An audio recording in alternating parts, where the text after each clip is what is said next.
हरि ओम। हरि ओम। ओम सहनावतु सहनौ भुनक्तु सह वीर्यं करवावहै तेजस्विनावधीतमस्तु मा विद्विषावहै। ओम शांति शांति शांति।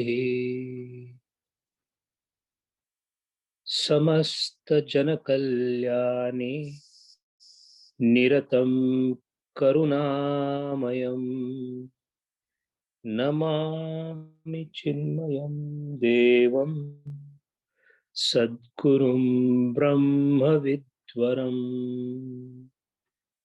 ओम श्री चिन्मय सद्गुरुवे नमः।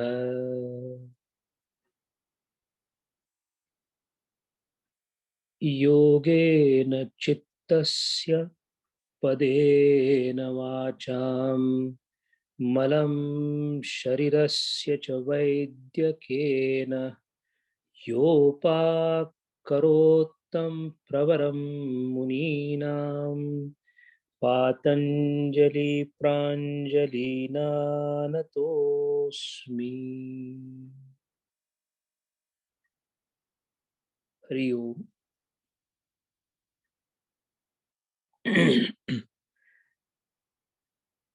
We do find in the world that there are very few who pause for a moment in this hurried expression of chaotic activities in this world. Everybody is flown with the activities, immersed in the activities, and very, very few of them manage to pause and think why I am born, what is the purpose of my life, why am I where I am, and what is that the realized souls have been talking about.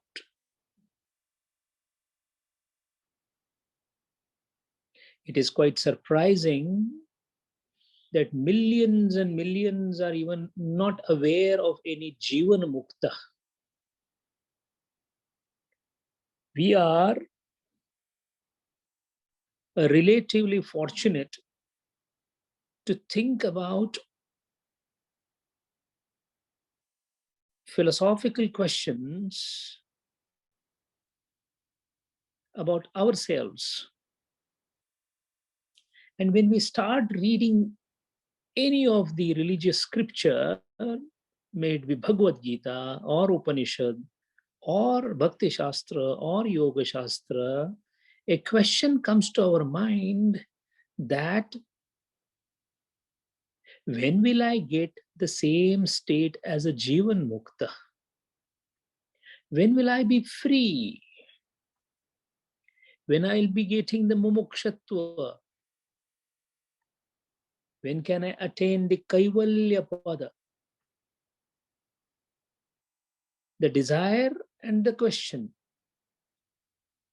both can make us a little hopeless because we feel the gap between where we are and the person who has reached the ultimate state is humongous. The very reason why there is a gulf between us and the Jivan Mukta, when we try to investigate, we realize certain truths. And one of the fundamental truth is a lot happens over many, many births.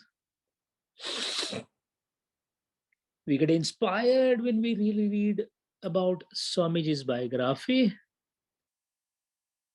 but we forget that we are focusing on only one birth. The preparation for the onward journey is a preparation that is done in many births. It is like a person or a student who is in third or fourth standard. He gets perplexed by the idea that the PhD is far away. But he doesn't realize that those who have obtained the doctorate were once upon a time the students of third and fourth standard. That is why our sadhana would depend upon where we are, which standard we are in. There's nothing to feel frustrated. There is nothing to feel elated, because it is a journey that has started some time back. If you look backwards, you'll feel happy about your progress. If you look forward, you will be slightly depressed because you feel there is a lot that needs to be done. Either of these feelings are not the right kind of feelings, because you are where you are. That is the fact and the reality. And to start from where you are is the right point to start the sadhana. This status of where you are in sadhana, or how much prepared are you over the period of number of births, decides your adhikar. You can be a high adhikari called Uttam adhikari. You can be Madhyama adhikari. You can be Manda adhikari, or you can be no adhikar at all. A nursery is not a school. It is a place where people, the boys, the young boys come and just sit there. They don't study. There is no curriculum. There is no examination. It is to get accustomed to the school and to be away from the parents and the home, so that mentally you get prepared to go to school. When such preparation happens, then you are admitted to the first standard. So the nursery and the kindergarten is not a school in the real sense. Similarly, satsanga and accumulating the punyam of attending the satsangas, the sravanas, the kirtanas, the namasmaranas are the preparatory phases, so as to inculcate Shubha Bhava in your mind, which essentially gives the Sattva Guna, and that Sattva Guna is the qualifying thing for you to get admitted to the school, to the sadhana. So those who are accustomed to the satsanga and have done a bit of study of scriptures of a prasthanatrayi are automatically graduated to a status called Manda Adhikari. A Manda Adhikari, because his capacity is limited, like the way a first standard student cannot be given a quadratic equation to be solved, or can't be told about the limit, or can't be told about the Euclidean or even the modern geometry. Similarly, a sadhaka who is a Manda Adhikari is given the subjects which are palatable with his status. And the subjects are Yama, Niyama, Pranayama, Asana, and Pratyahar. These five are the one he's supposed to focus on. Only when he masters these five, he is graduated from Manda to Madhyamadhikari. And a Madhyamadhikari is then entitled for Kriya Yoga. The Kriya Yoga is what we saw last time, which comprises of Tapa, Swadhyaya, Ishvara Pranidhana. Mind well, in Adhyatma, there are lots of words which we have heard too often, but we have never bothered to be precise about them. Avidya, everyone knows about it, but nobody has really pondered deep to know what precisely avidya is. Tapas, a word that has come to us n number of times, but we have never bothered to see precisely what is tapas. And same is the story about Swadhyaya. A tapas is a state of mana prasannata, that is the most tranquil, pure, happy, unobstructed state of mind. Any obstruction to mind is called badha. So that chitta which is completely devoid of chitta badha, where chitta badha is absent, is called chitta prasannata. And any attempt made to make chitta prasannata is called tapas. It is difficult, painful, arduous, and it is an exercise. So it has been equated with heat, a burning or a heat. It is called tapas. It is like how you tolerate a heat or the burning for the sake of something better. In the similar manner, we as sadhaka do tapas to see that the tranquility of the mind, the chitta prasannatha, is not made badhita. In other words, no influence whatsoever from outside and from inside should obstruct the tranquility of the mind.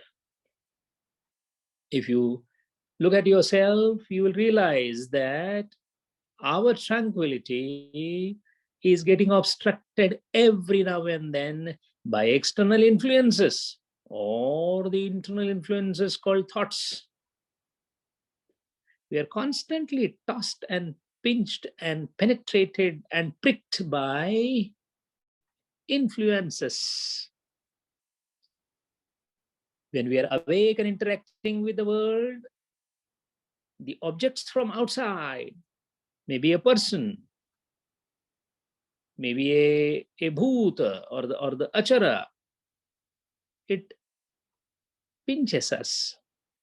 If you're harboring ill feelings about a particular community, such a community person suddenly pinches your mind even though he doesn't interact with you.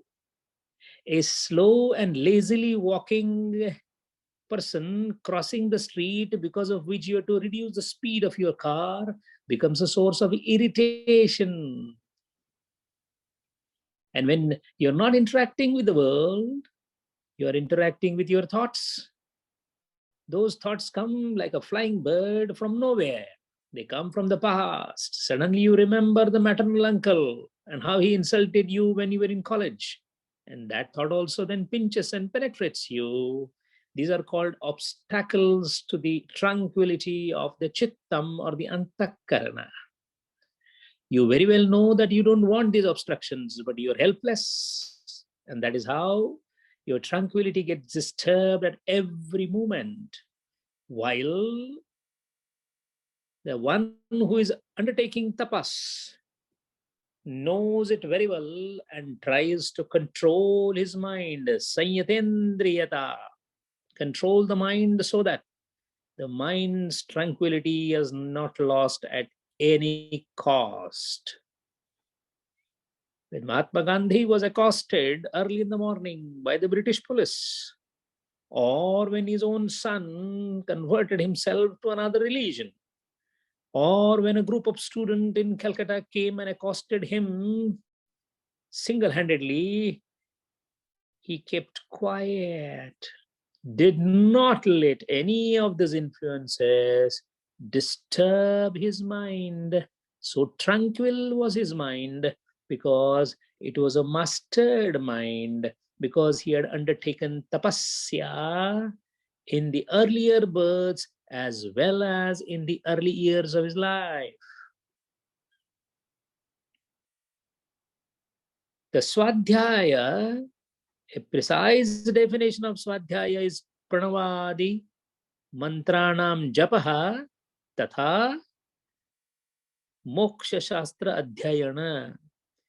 The one who does a study of scriptures that gives salvation or moksha, and the one who does the japam of Pranava mantra and other mantras like Sri Ram, Jai Ram, Jai Jai Ram, is the one who is doing the Swadhyaya. There is no Swa Adhyaya or study other than this. Any other knowledge, any other book read by anyone is of no use whatsoever in Mumukshata.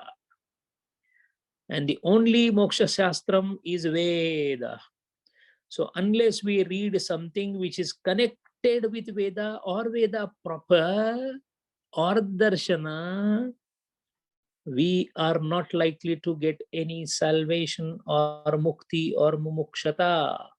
So that is Swadhyaya. Ishwara Pranidhana is Sarva Kriyanam Paramaguru Arpanam Tatphalam Sanyaso Va. All the acts done by us have to be dedicated to the Lord, including the results thereof. Observe yourself and you realize that we do not do Ishwar Pranidhan at all. Because every act we do, we have a conscious feeling that I am doing the act. Not only that I have this feeling, but I want a particular fruit out of it. I have toiled hard, so I must get good promotion, is what we think. I want to create a house for myself. I want my son to become this. I want my daughter to become this. Everywhere, the feeling that I am doing the work is there. At the same time, a binding force that I must get this result. And if I don't get the result, I get depressed. I get irritated. I get disappointed. This is precisely against Ishwara Pranidhana. Because of my Nija karma, yesterday birth's karma, I'm having some prarabdha which is unfolding in front of me. So the unfolding is like the coil which has been pressed is now recoiling. If that is recoiling, there is nothing we can do apart playing the role that I'm supposed to play. So it is like a postman who carries the money order should never forget that the money doesn't belong to him. At the same time, he has to do the work of delivering the money order. Similarly, if we work in this world, we must remember that the work that is done is the money order that is delivered out of the prarabdha to the concerned person. And the prarabdha doesn't belong to me. It is acting through me because I am a jiva. And the results thereof. If the money order results into some amount of happiness, because the person who receives the money order may give a cup of tea to the postman. Similarly, in some of the karmas, you get the good results like money, fame, yasha, kirti, satta, sampatti, pratishtha. We should not feel happy about it. At the same time, sometimes some people may shout at the postman. So if the situation shouts at you, if you become subject to humiliation, you should be equally calm about it. No pratirodha. Sahanam sarva dukkhanam apratikara purvakam. Chinta vilapa rahita. Sa titiksha nigadyate. Like a stone. Just tolerate everything that comes to you, good and bad. Sukhe santosha na yave Dukhe Vishada na bhajave. Jnaneshwar Maharaj says this to us, that don't get elated by the happiness and don't get depressed by the unwanted things happening. So, tapasya, swadhyaya, Ishwar pranidhan, when done with enormous intent and concentration, then it becomes Kriya Yoga. And when it is attempted at a feeble level, then it becomes the part of the Niyama. So who is the one who is doing these three kriya, together as a Kriya Yoga? The one who is Madhyama Adhikari. The Manda Adhikari is in primary school. The Madhyama Adhikari is in secondary school, because he has mastered to the extent some art of all this Yama Niyama and Pranayama, Pratyahara, etc. He is the one who is eligible for this particular thing. Now, the one who has already practiced this Kriya Yoga in the previous birth, he is simply born with Uttama Adhikara. So he doesn't have to do any of these Yama Niyama, Pranayama, Pratyahara, etc. He directly focuses on Dhyana Dharana Samadhi, because his work is done in the earlier births. Now you get an answer to this question. How is it that within one birth, Swamiji reached the stage? Because Swamiji's yester births, he had completed the sadhana to the Uttam Adhikari level. And that is why the entire Samadhipada is meant for those who are Uttam Adhikari, which we studied in detail. Now we are in Sadhana Pada. That is why the Adhikari who is not Uttam, the Madhyam Adhikari, we are first saw Uttam Adhikari, Sadhana Pada, Samadhi Pada. Then we are seeing Madhyama Adhikari, the Kriya Yoga. The Manda Adhikari we are going to see at the last. In fact, we all fit into a category below Manda, even Manda Adhikari. But the schematic thing of Patanjali Maharaj in Yoga Sutra is to go from the top to the bottom, not from the bottom to the top. And that is the reason why he has used the word Atha Yoga Anushasanam in Samadhipada as the first sutra. Atha means the one who has already achieved the state of Uttam Adhikari. Atha, afterwards, for him, Yoga Anushasanam. So coming further to this Kriya Yoga, what is the result of Kriya Yoga? What is results into? What is the parinama? What do you expect out of it? And that is the reason the second sutra, Samadhi Bhavanartha, Klesha Tanu Karnarthascha. There are two distinct results of Kriya Yoga. One is Samadhi Bhavana, not Samadhi, Samadhi Bhavana, and Klesha Tanu Karana. What is this Samadhi Bhavana? Samadhi Bhavana is to prepare for Samadhi. It helps, the Kriya Yoga helps to prepare for Samadhi. And which Samadhi? The Sampradnyat Samadhi. Not for Asampradnyat, because Sampradnyat prepares for Asampradnyat. But for Sampradnyat, the preparation is done by Kriya Yoga. For Kriya Yoga, the preparation is done by the other Yama Niyama, etc. This is how the ladder is. Klesha Tanukaranartha is the second aspect. Let us first see about Samadhi in detail. What happens is, when once you are able to do Kriya Yoga in proper sense, because you are no more affected by the karmas, because you are doing Ishwar Pranidhana, because you are doing tapasya, where you are not letting your mind to get disturbed by the badhas or the obstacles, you are now fit to increase the concentration of antakarana or the mind. And that is when the mind is ready to start the inward journey, the antar pravasa. The bahir pravasa is, the bahir vishwa is more or less closed now.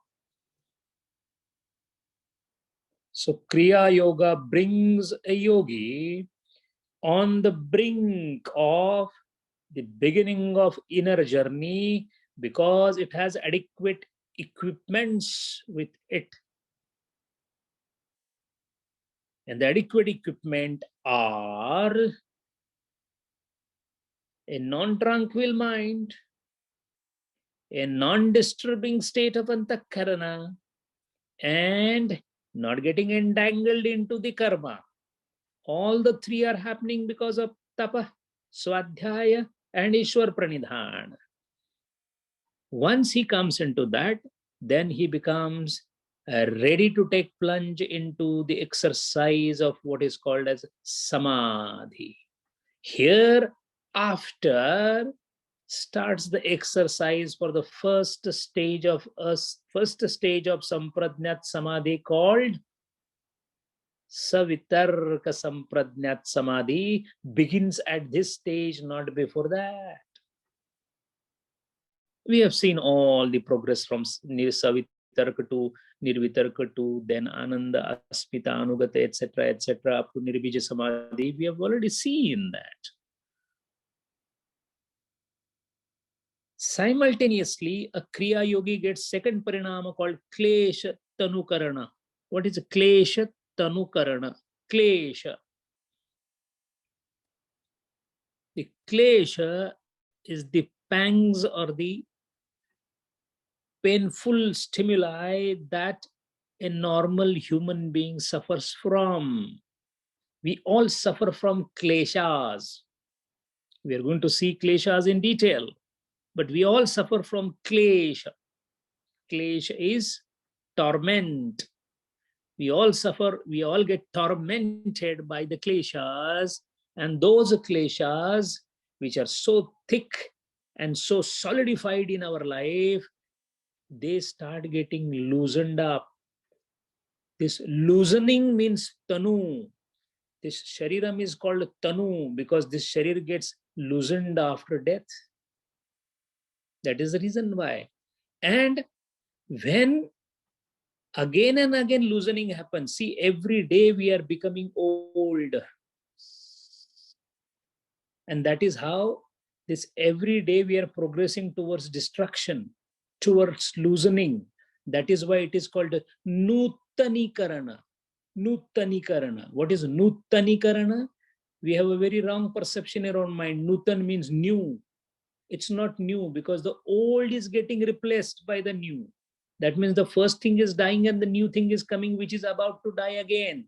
So that is why Tanukarana is loosening. Any tight grip is loosened. It is called Tanukarana. So Kriya Yoga does Tanukarana, loosening of klesha.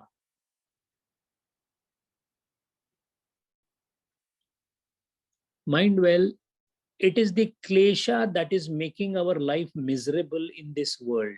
If there is no klesha, world is not at all a painful place. That is why the one who has achieved the Purusha Khyati or Kaivalya, he burns the seeds of klesha, dagda bija bhumi.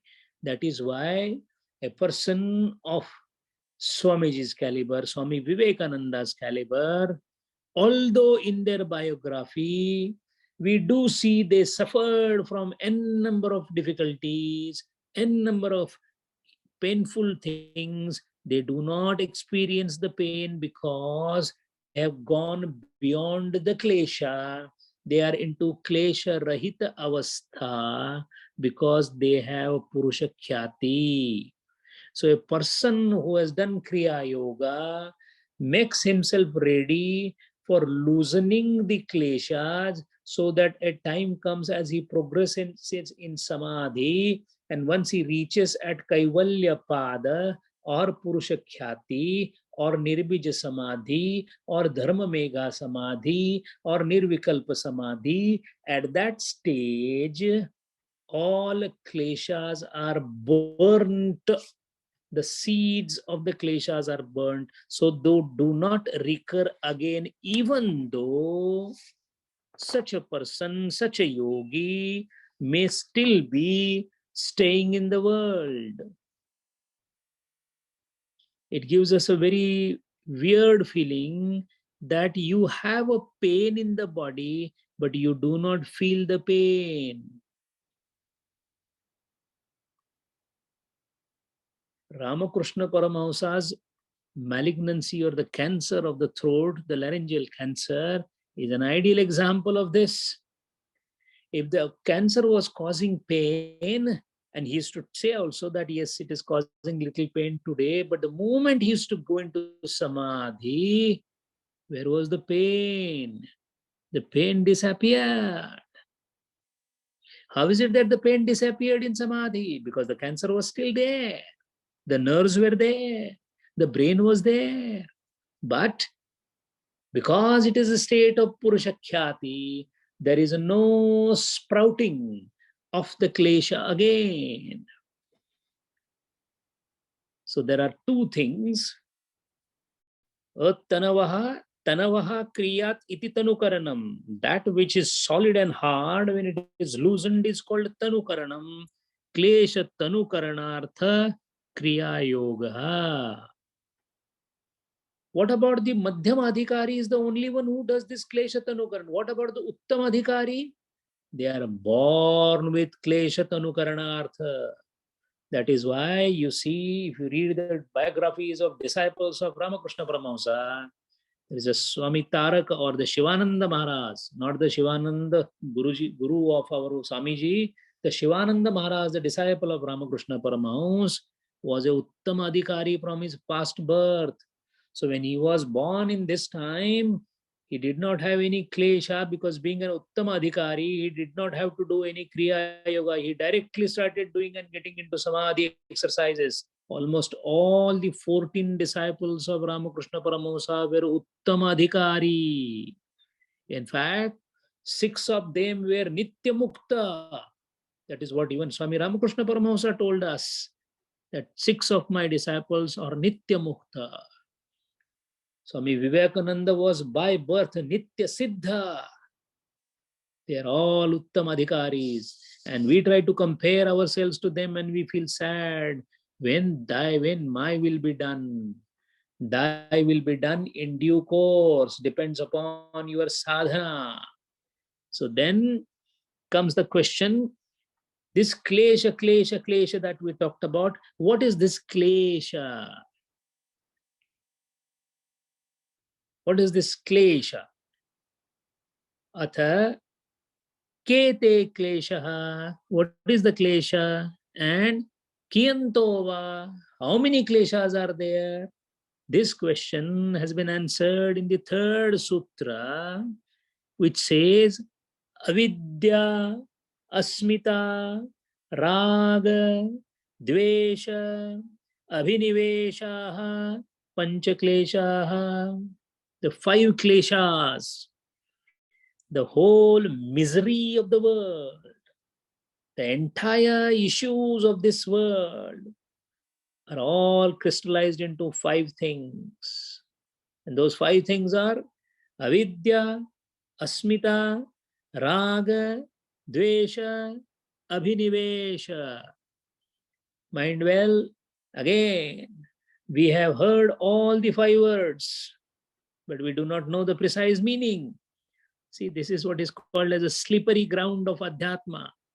We hear a lot of words during the discourse, during the reading, and we presume we know them or we understand them, because our buddhi doesn't have a habit of actually probing deep into every word to find out the correct and the precise meaning. We have a bad habit of saying that I understood Bhagavad Gita.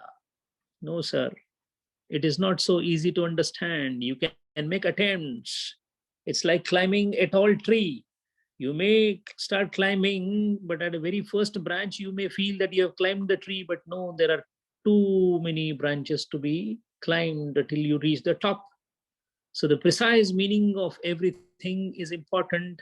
And Patanjali Maharaj and Yoga Sutra is a very tightly bound, disciplined grantha.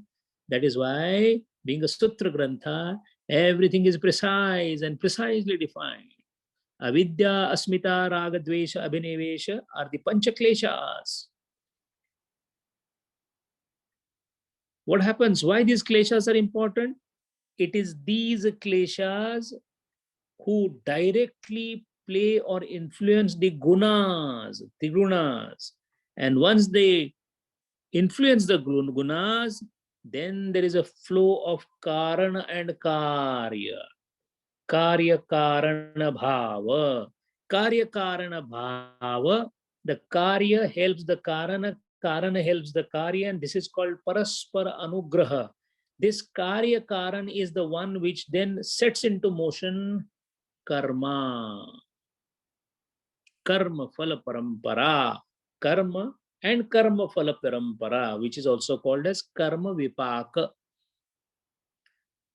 Karma binds us. Everybody knows this. Because karma has a phal, that is why we get bind. Why it has a phal? Because I desire the phalam. And why the karma is binding? Because I feel I am doing the karma. So kartrutva, bhoktrutva, bhranti, as it is called, although you are not doing the act, you are not supposed to be desirous of the fruits, because the fruits are embedded in the act itself and they will sprout the way they are supposed to sprout, not because you think how it should sprout. But the fact remains that this karma and the karma phala starts because of parampara, or the tradition called karya karana. What is the karana? Karma. What is the karya? Phalam. But why this karma happened? There is a karana for that. Why that karya happened? Because a karan becomes karya of something and karya becomes karan of something. That is called paraspara anugraha. Why did I do papam?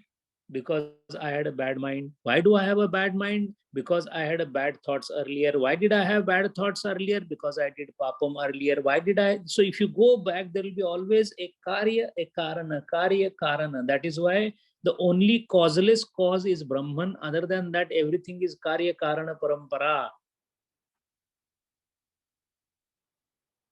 And this karya, karana, parampara is influenced by three gunas. These three gunas, which are otherwise in a normal semblance and do not get disturbed, are disturbed by what? Disturbed by these kleshas. And which are these kleshas? Asmita, avidya, asmita, raga, dvesha, abhinivesha. These are the five kleshas. Again, in these kleshas, these are the kleshas which gives rise to what is called as trividhatapa. We know there are trividhatapa. We know adhyatmika, adhibhautika, and adhidaivika. रोग क्षुधाधिक आदिकादि दुख, रोग क्षुधा, hunger, thirst, disease, these are something that happens to the body, the adhyatmika dukkha. Chor, vyaghra, sarpa, adi dukkha is adhibhautika dukkha. Other bhutas causing me a problem. And yaksha, rakshasa, pishacha, shita, vatadika dukkha iti adhidaivika dukkha. Pishacha, the ghosts, the spirits, the pretas, the yakshas, and the frostbite. These are all lightning. These are all adhidaivika dukkha. So there are three vidhatapa. These three vidhatapas are called by kleshas.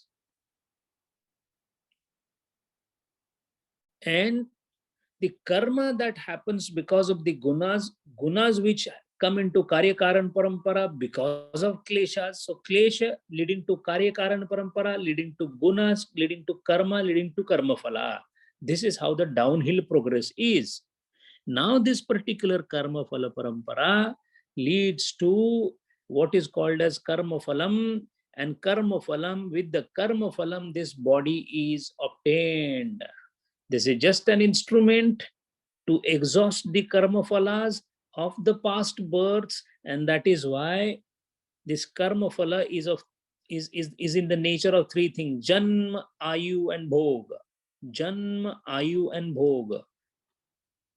Janma means you will be born. For what? For exhausting the vasanas. That is karma phalam. Ayu, how many years you will live to exhaust in this body, in this janma, the karma phalams is predecided. And bhoga. Bhoga means what kind of phalams you will be enjoying, good, bad, how much bad, when, at what time, in what extent, etc. So janma, ayu, bhoga, and jati. What is a jati? Jati is in which species you will be born. This time your karma phalams are too bad. You will become a tiryaka yoni. You will become a wolf. Yes. In that case, your species is decided, your birth is decided, your life duration is decided, and bhog is also decided.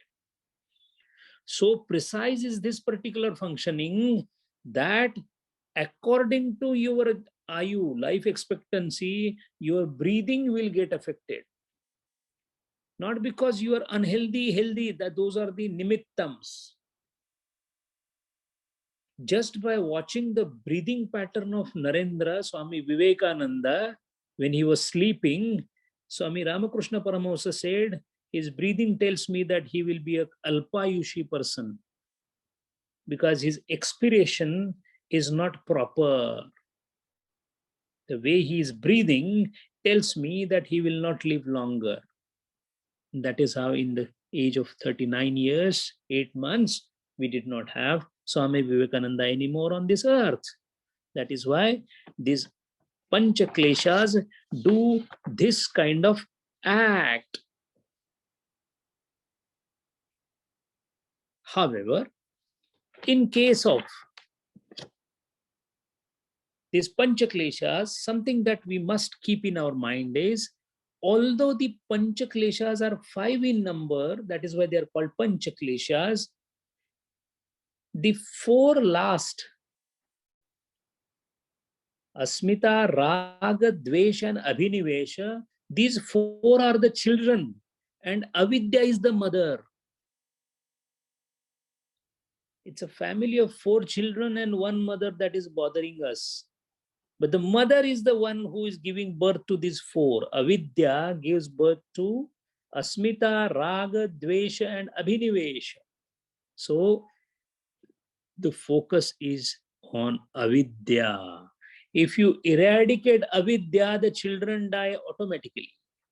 So you work on Raga, Dvesha, Asmita, and Abhinivesha as a part of sadhana.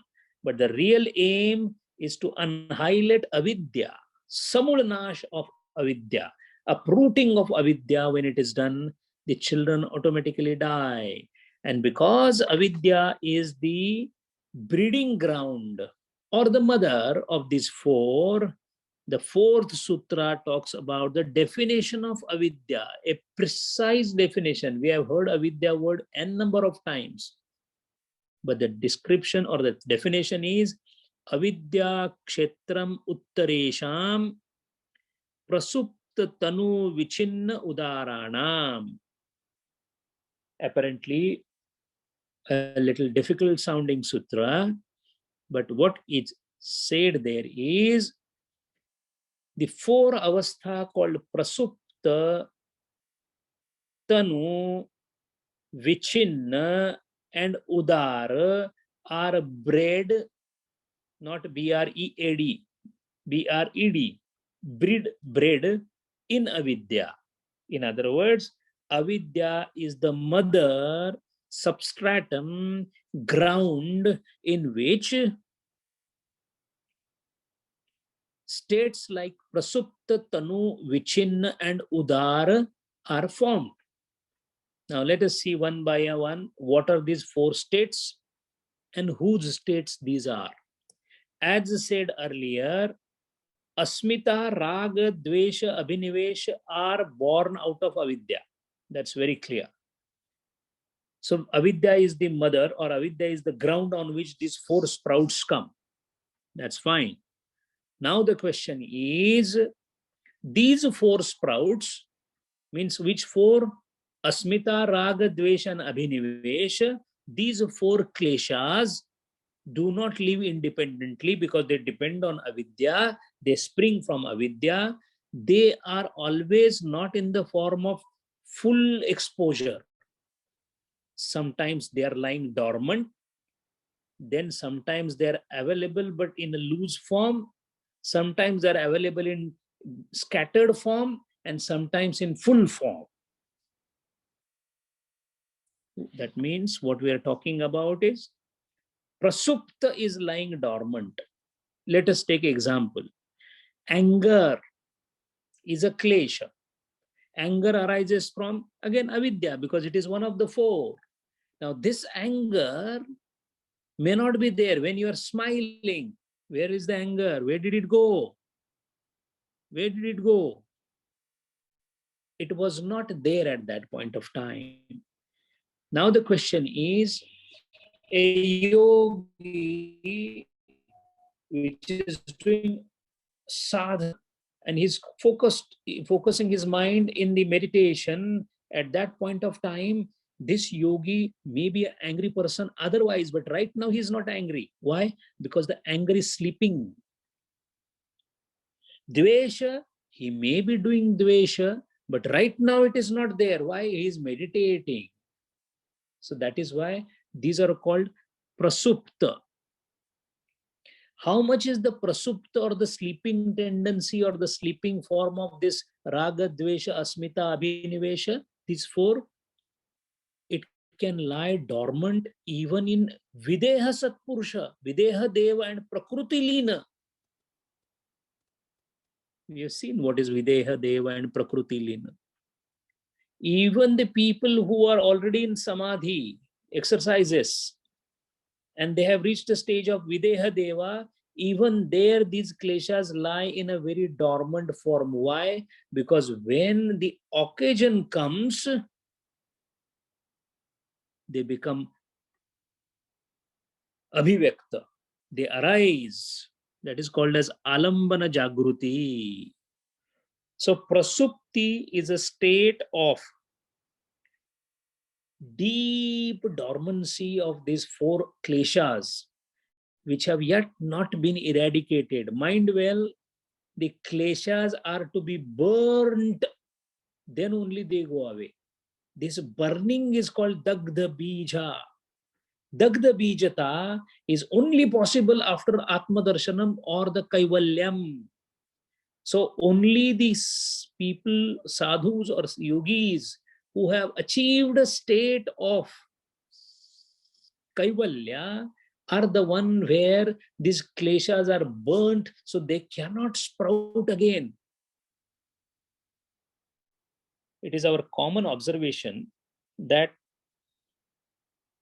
even the best of the yogi, sometimes when he comes across a woman walking on the road, a slight thought may come in the mind about women as a body. This is how even the dormant sanskaras of the kleshas can come forward. Why? Because now there is alamban there. There is a lady that walked past, and that gave to the jagruti of the otherwise sleeping the klesha. So these kleshas are ordinary alambana, seeing money, seeing woman, seeing seeing something sweet, something edible, some nice smell. These are common alambana for people like us. What about the videha deva and prakruti? What are their supta bhavanas? Their supta bhavanas are when they are meditating during the samadhi, they meditate on the sukshma or tanmatras. And that tanmatra gives a feeling of some anandam also. We have seen Sa Ananda Samadhi. So those sanskaras are also called alambana.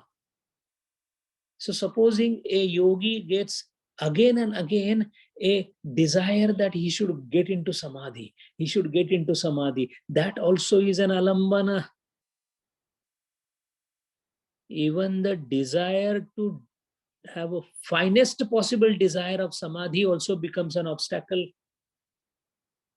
because then that will pull out the samskara. That is why Those who are in Nirvicha Samadhi and have seen Kaivalya, for them the Samadhi is no more a desire. It comes and goes on its own. If you recollect what I had posted about J. Krishnamurti, he used to say it as other person. Whenever I am lecturing, the other person is there. And he has given some conditions there. He said, you cannot force the other person to come or go. Just let it be. Just let it be means no samskara. So that is why the kleshas, and mind well, kleshas can be good and bad. Asmita is a klesha. Dukkha is a bad, we know that. Dvesh is bad, we know that. But abhinivesha, death. Now for us, death is I am leaving the body. What is the concept of death for the yogi who is doing samadhi? He may even think that, oh, if I lose my samadhi, oh, can I stay in samadhi forever? That is the reason when Swami Vivekananda asked for a samadhi, Ramakrishna rebuked him, saying that fee upon you. How can you ask like this? You are only thinking of yourself. See, even at that level, klesha can be there. That is why prasupti is dormancy of the kleshas lying deep within, even of the person who is of videha deva or prakrutilaya stage. Then comes the next one, which is called tanutva. Tanu means, as I told you, shitilikarana. You loosen the grip of the kleshas. That is why in the kriya yoga stage, the kriya yogi is definitely does get anger, but it is in a very, very vitiated, very, very thinned out state. That's why not usually, unless something terribly goes wrong, because the rag has now started shithilikarana. It has become loose. What is vichinnatva? Sometimes there and sometimes not there is called vichinnatva. I'm talking of 4 states of 4 kleshas. Which 4 kleshas? Asmita, Raga, Dvesha, Abhinivesha. We are going to see these 4 in detail later on. But these 4 are breeding on the ground substratum called avidya. But when they are there, all these 4 are in 4 state. One of the 4 state. Either it will lie prasupta, dormant, or it will be loosened form. It is existing but not powerfully. That is called as tanutva. And the third is vichinna. What is vichinna? Vichinna is, let us take our common observation. When you are very happy and talking to your daughter or son, at that point of time, you have no anger. So where is your anger? You are an angry person because you do have anger. But it is not there when you are talking nicely to your daughter. That means for some time, it has remained at 0 level. After that, when the talk with the daughter is over and you interact with another person, it may just jump out. So the presence and absence of anger is because of what is called as kalika bheda. Kalika means morning I was in nice mood. Afternoon, I lost my head. That means morning normal mood means that you are an angry person. The anger is inside you, but the anger did not express itself in the morning, but it did in the afternoon. This is called kalika bheda. This is called vichinnatva. Sometimes present, sometimes not present. Similarly, there is a deshika bheda also. Let's take an example. There is a kamuka person, a very person who is interested in women. So when he sees one woman, he gets completely flabbergasted by her look. He keeps looking at her and he finds her very beautiful. But when he's thinking of this woman, does it mean that he will not do the same thing with the other woman? He will. But right now he's not thinking of any other woman because he's thinking of this woman. This is called Desha Kalika Bheda. That means the lust which is there in his mind is expressing on this particular woman, which doesn't mean that it will not express in any other woman. So at that point of time, what is getting expressed in this desha may not be getting expressed in another desha. This is called desha kalika bheda, which is nothing else but desha kala paratve, presence or absence of a klesha, is called vichinnata. And the last stage is udara. Udara means full-fledged exposition. You are horribly angry and you're breaking the things and you're slapping somebody. What has happened? The raga has come to the maximum four. That means these four, asmita, raga, dvesha, abhinivesha, they express themselves in different ways. Either they remain dormant, or they are present but in a loose form, or they are present in one place and absent in one place, or it is present in full form, full-fledged form. And the best example is our own anger. When I'm sleeping, the anger is prasupta. When I am angry with my own kid, not so seriously, I don't want to harm him, but I am angry. So I have a controlled anger in a loosened form, or I have developed my sadhana so that somebody is saying me something, it is definitely bothering me, but not to the extent of a full-fledged anger, because I have now learned to control the anger. That time it is in a loosened form. Which in the form? When I'm smiling in a comedy show, my anger for that point of time is subdued, immediately comes out when while going out, I bump with another person and the fight starts. This is called vichinnata. And I'm completely in the blast of anger and I'm shouting at somebody, that is called udara. So prasupti, tanutva, vichinna, udara.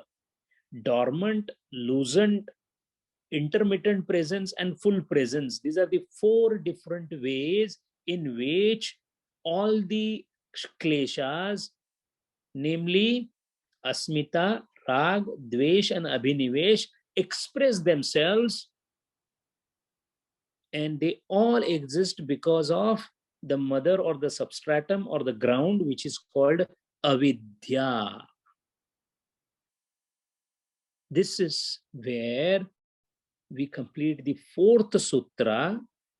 So far, up to 4 sutras, what we learned was that in sadhana pada, it starts with kriya yoga, which is meant for madhyama adhikari, which is comprising of tapas, swadhyaya, and ishvara pranidhana.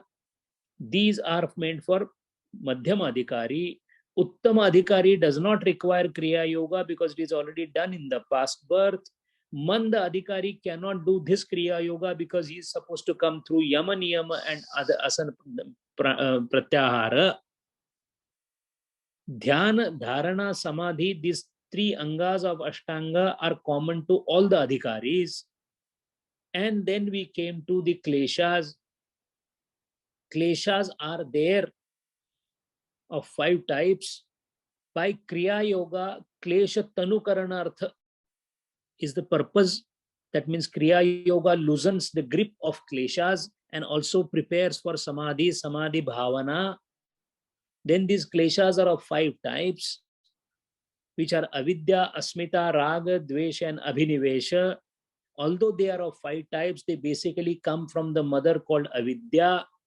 These 4, when they spring from avidya, they may be in 4 different forms. All the 4 of these can be in 4 different forms. Either they will lie dormant, called prasupta, or they will come up but in a loosened form called tanutva, or they become present absent intermittently, which is called vichinnatva, or they can full-fledgedly express themselves called udarata. Once this is clear to us, then we are going to see what is avidya, what is its nature, why it is focused so much into most of the Upanishads and other granthas. Then we will see each of these kleshas in detail. What is raga, what is dvesha, what is asmita, what is abhinivesha. Once this discussion is complete, then we will go to the Manda Adhikari Sadhana, which is basically the Yama, Niyama, that is Ashtanga Yoga, will be coming at that point of time. This is the scheme of Patanjali Yoga Shastra. Hari Om.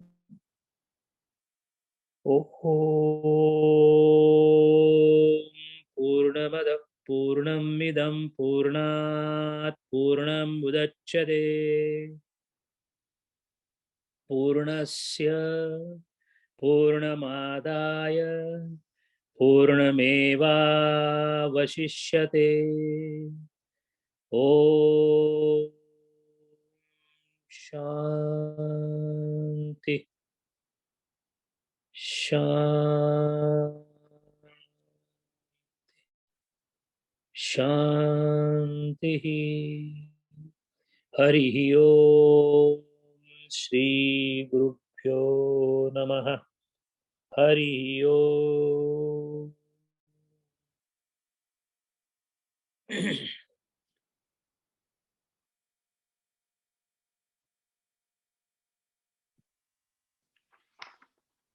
Sanjay, we'll just wait for a minute and see if anyone has any clarifications. Yeah. Hari Om. Go on.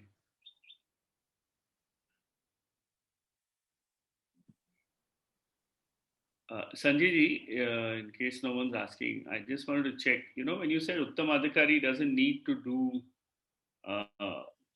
now in the Kriya Yoga tradition, you have, various Siddhas and there's Paramhans Yoganand also, and whom we written that book, Autobiography of a Yogi, etc. So these people were not practicing, or they had already practiced and, stuff. Just trying to understand that. The very fact that the Kriya Yoga was taken up by most of these Sadgurus is because Kriya Yoga is the intense and austere part of that niyama which is taken by Madhyama Adhikari to transform himself into Uttama Adhikari. So it depends on which place one starts.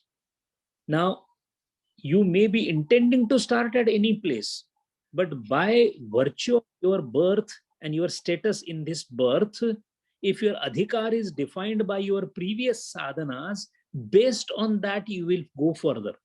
I will give you example of Swami Swarupananda, a young boy called Ajay Banerjee, hardly of the year 15, happens to come and meet Swami Vivekananda, and Swami Vivekananda immediately exclaimed that today we have got a jewel in our hand. What does it mean? It means he got an Uttama Adhikari in his hand, and as a guru, what he advised him? Not like sit here, I will teach you Upanishads. No, he simply told him to go to Mayavati Ashrama and be there. So in Mayavati Ashrama, what did he do? He was looking after the publication of Prabuddha Bharata during the daytime. And in the evening, he would go for the whole night into the jungles and do meditation. Now, sir, for doing meditation for 2 minutes is the most difficult thing in the world. Forget about whole night. Swami Shivananda, another disciple of Ramakrishna Paramahamsa, used to do meditation in the gardens, in the jungles, in the water, in the cave, without realizing what he is wearing. Imagine he had one dhoti which he had torn into 2 pieces. And with these 2 dhotis, he did the Parivrajaka Vrata right from Kedarnath. He was so much engrossed into meditation that when he went to Kedarnath, he simply went and did Alinganam of Kedarnath. Even the priest kept looking at him. Nobody objected because his face was illuminated with enormous amount of teja. Now, such people are already Uttamadhikari by birth.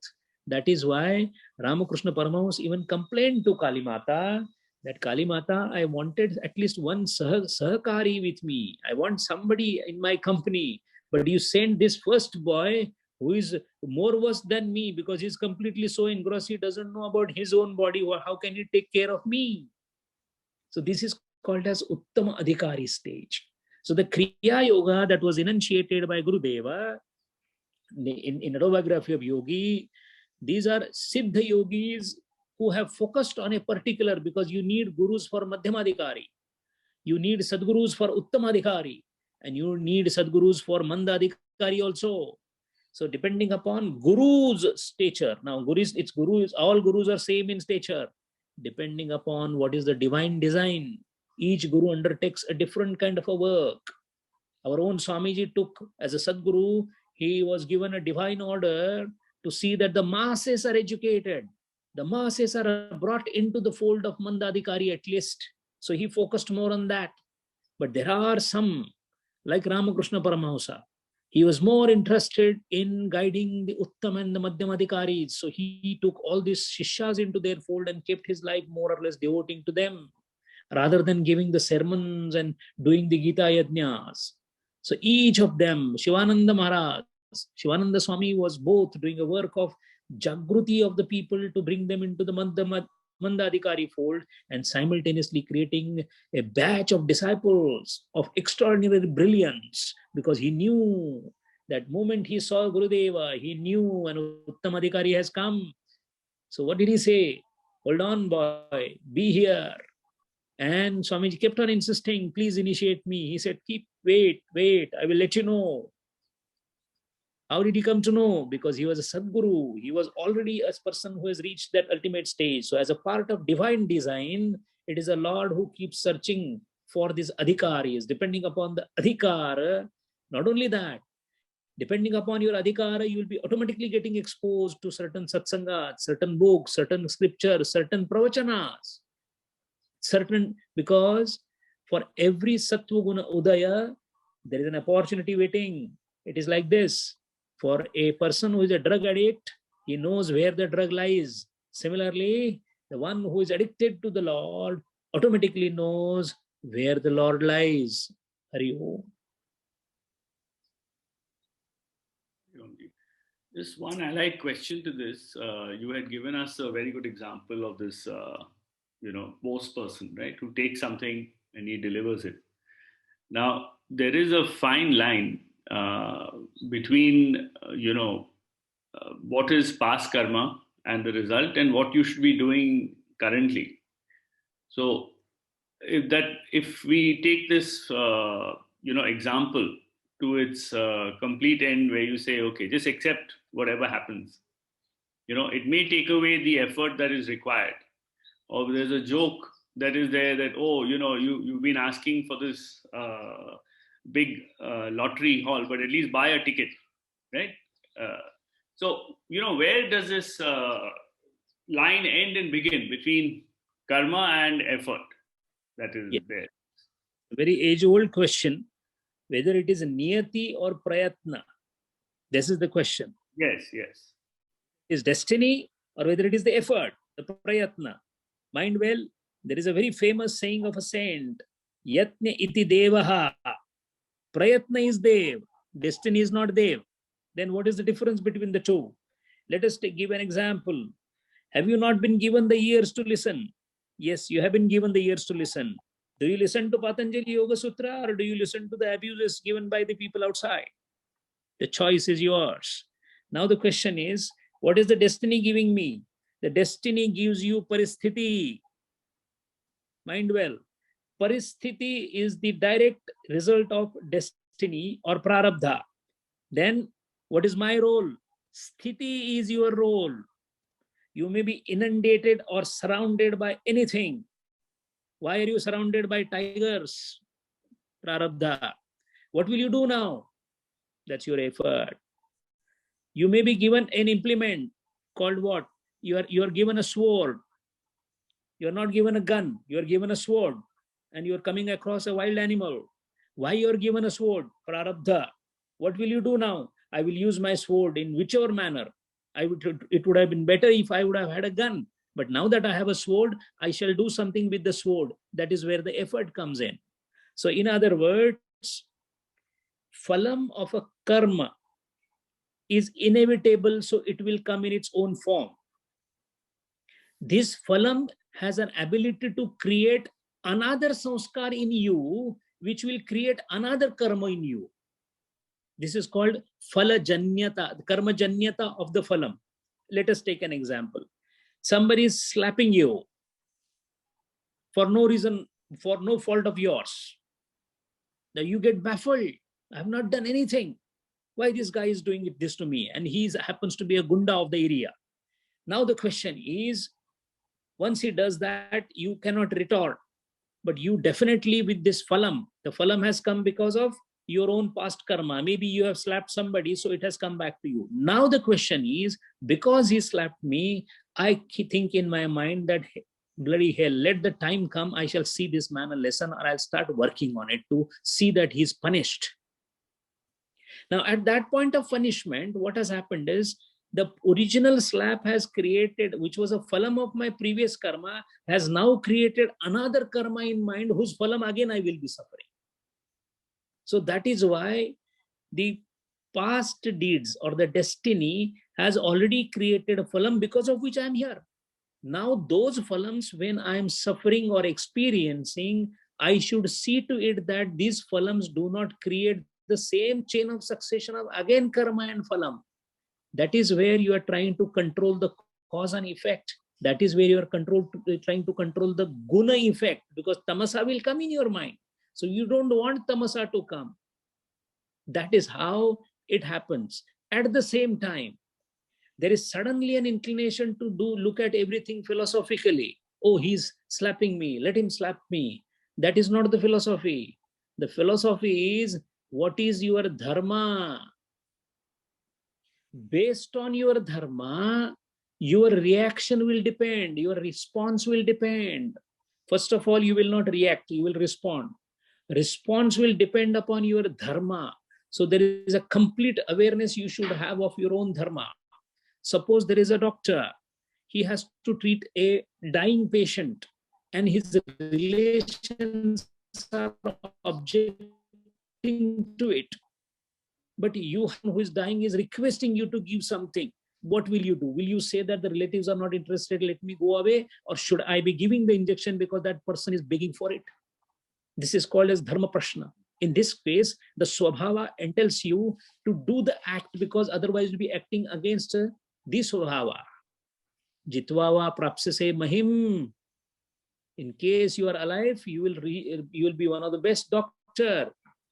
And Atvava bhokshase swargam. In case you die, you will go to swarga because you did the right thing.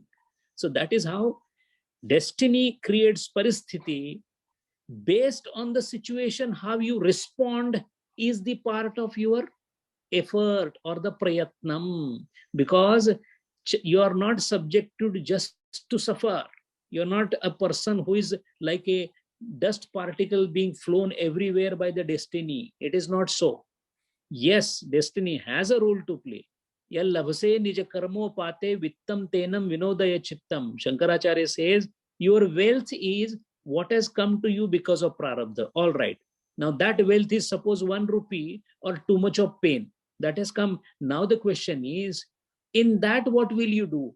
That is the reason, sir. There are many poor people who are very happy even though they don't have much to eat.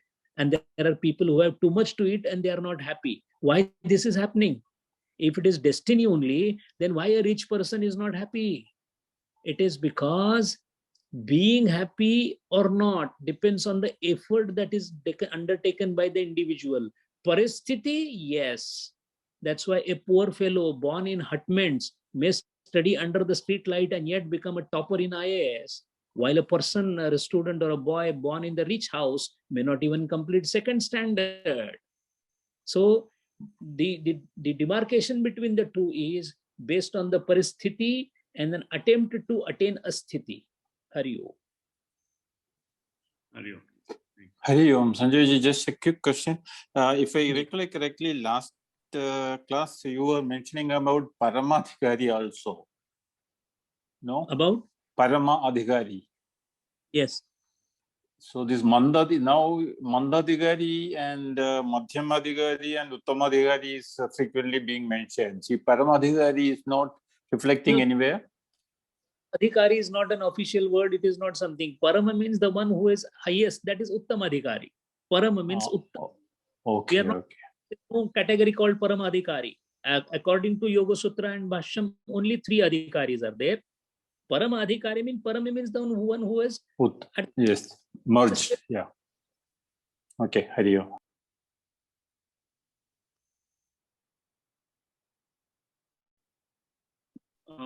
Last Sanjayji, this word raga dvesha that we encounter. Now, earlier on, I know you mentioned we'll study it later, but I'm just asking, sometimes we look at it as strong likes and dislikes. And, it's often used in terms of rag, matlab, somebody's getting angry. Because of those strong likes and there's a blocking of those likes, anger arises. Is that the... Yes. The word actually rag comes from the Sanskrit dhatu ruja. Ruja means to red color or to color. Now you are normally supposed to be without any color, without any rang or varnam. When what happens is anything that colors you or gives a hue or a color to your emotion is called rag. It could be anukula or pratikula. That is a different question. The question is, even you are not supposed to be happy. In the sense that does that mean that you should be sad? No, but what it means is happiness, sadness, anger, all these are deviations from normalcy. Now imagine tomorrow nothing in this world you don't desire anything in this world. What will make you happy? A Vairagya Purna person, he doesn't desire anything.